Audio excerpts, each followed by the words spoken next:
幼以及人之幼这样的宽广的情怀为本。孔子是中国古代伟大的思想家，他毕生非常的坎坷。他3岁丧父，17岁丧母。那时候一句话叫“吾少也贱，有多人避世”。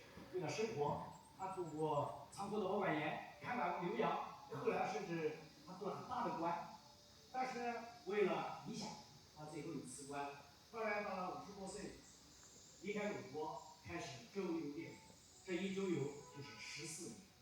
所以我们说孔子一生呢，他很坎坷，很不顺利，但是他一直很乐观。我们看《论语》第1篇《学雅篇》，我有时在想，这前面一定有人在问孔先生，你一生也不是很顺利，很多理想都没有实现，可是你为什么一直很快乐呢？然后孔子就讲了这样的话：徐养是心情，不也很快乐吗？有朋自远方来，不也很快乐吗？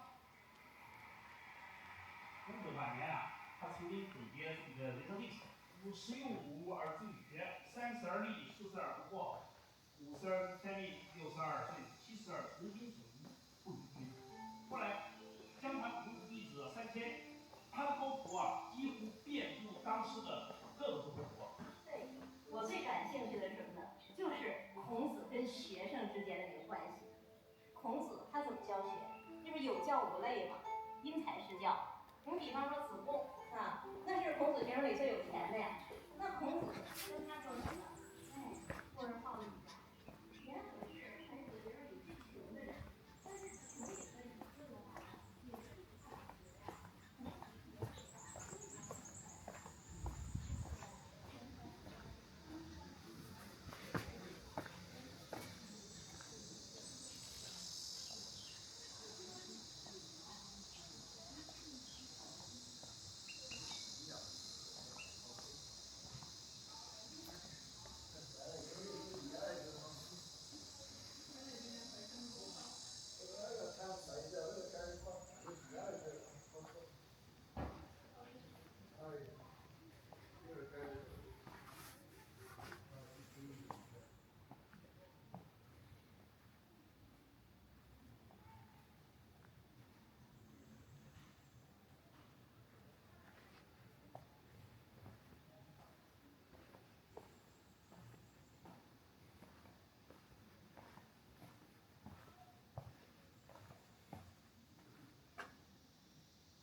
我家里头看着的，都写了就。